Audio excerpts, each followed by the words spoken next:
எதுக்காக தங்கிக்கிறாங்கன்னா மெட்ராஸ் சிட்டில ரொம்ப அரசியல் வெயில் அதிகமா இருக்கு. இங்க கொஞ்சம் குளுமையா இருக்குது, இங்க வந்துக்கிறாங்க. சென்னையில புதுச்சேரியும் ஒரே டெம்பரேச்சர் தான் இருக்கு. அப்புறம் என்ன இல்ல டெம்பரேச்சர் அங்க அதிகம், இங்க கொஞ்சம் குறைவு. தமிழகத்துல சொந்த சட்டசபை இருக்கக்கூடிய நிலை இருக்கு. விஜய்க்கான ஆதரவு கொடுக்கறது யார் கொடுக்க போறா அப்படின்ற ஒரு ஆதரவு தேவை இருக்கு. அதிமுகல இருந்து தனியா அவர் ஆதரவு கொடுக்கணுங்கிற குரல்கள் எழுதிதான் சொல்றாங்க. அப்படிலாம் எதுவுமே கிடையாது. நேற்று தான் கட்சியினுடைய துணை பொதுச் செயலாளர் மாண்புமிகு மரியாதைக்குரிய முனுசாமி அவர்கள் தெளிவா சொல்லிட்டாரு. எந்த சூழ்நிலையிலும் தாவேக்காவுக்கு எங்களுடைய ஆதரவு இல்லைன்ட்டாரு. இது எடப்பாடியார் அவர்களுடைய கருத்துன்னே சொல்லிட்டாரு. அதுக்கப்புறம் இந்த கேள்வி நீங்க கேட்கறதே தப்பு. எம்எல்ஏக்கள் ஒரே நேரத்தில் இந்த மாதிரி தங்கியிருக்காங்க. எஸ்பி வேலுமணி, ஜீப் சண்முகம் ஆகியோர் இங்க வரல அப்படின்ற ஒரு தகவல் இருக்கு. அதெல்லாம் இல்ல. அதாவதுப்பா, அதிமுக என்பது ஒரு மாபெரும் எஃகு கோட்டை. இதுல சின்ன ஓட்ட கூட வர்றதுக்குலாம் எந்த ஒரு வாய்ப்பும் இல்லை. இப்போ ஃபர்ஸ்ட் எம்எல்ஏ வந்துக்கிறாங்க, முக்கியமான லீடர்லாம் அப்புறம் வருவாங்க. எடப்பாடி அவர்கள் வர்றதுக்கான வாய்ப்பு இருக்கு. மீண்டும் அந்த பிளவு இங்க சட்டமன்ற உறுப்பினர்களுக்குள்ள எந்த பிளவும் கிடையாது. எல்லாரும் ஒற்றுமையா இருக்கிறாங்க. எல்லாரும் ஒற்றுமையா இங்க வந்திருக்கிறாங்க. மீண்டும் வருவதற்கு யார் இன்னும் தலைவர்லாம் இருக்கிறாங்களோ அவங்களாம் வருவாங்க. தலைவர்களுக்கு தெரியாம இங்க வந்தது கிடையாது. இப்ப நீங்க இந்த கேள்வியை இப்படி கேட்டு பாருங்க. மாண்புமிகு எடப்பாடியார் அவர்களுக்கு தெரியாம நான் இங்க வர முடியுமா? முடியாது.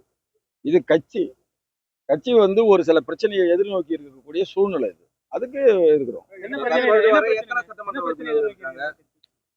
இல்ல இப்ப எவ்வளவு பேர் வந்துருக்காங்க தெரியாது. ஒரு 48 எம்எல்ஏல கொஞ்சம் பேர் வந்திருப்பாங்க. ஒரு கிட்டத்தட்ட ஒரு 70% மேல வந்திருப்பாங்க.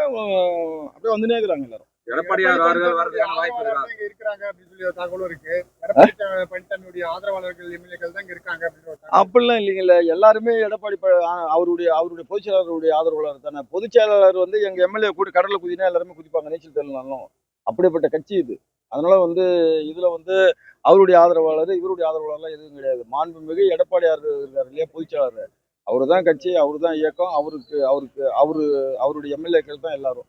இதுல எந்த பிரச்சனைக்குமே இதுவே இல்லை. சொல்லுங்க சார், எடப்பாடியார் அவர்கள் வருவதற்கான வாய்ப்புகள் இருக்காங்க. நிச்சயமா வருவாரு. இல்ல நாளைக்கு வரலாம், நாளைக்கு வரலாம்.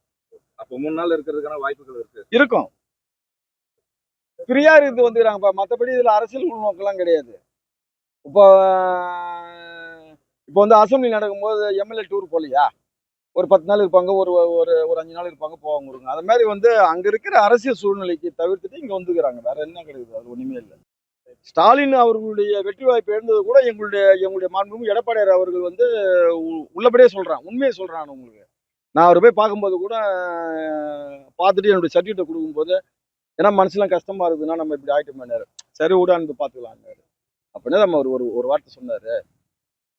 ஸ்டாலின்லாம் எப்படிப்பட்ட லீடர்ப்பா, அவரே வெற்றி வாய்ப்பை இழக்கிற அளவுக்கு ஜனங்க ஓட்டு போடுதுன்னா என்ன? அப்படிதான் அவர் மனசார கஷ்டப்பட்டார். அரசியல்ல வெவ்வேறு இதுவா இருந்தாலும், துருவங்களா இருந்தாலும், அரசியல் லீடர்லாம் வெற்றி பெறணும், இந்த மாதிரி ஒரு நிலைமைக்கெல்லாம் போகக்கூடாது. அப்போ இந்த மக்களுக்கு என்ன நினைக்கிறாங்கன்னே தெரியலன்னு. அப்படிப்பட்ட தலைமை பண்பு உள்ளவர் தான் எங்களுடைய கழகத்துடைய பொதுச் செயலாளர்.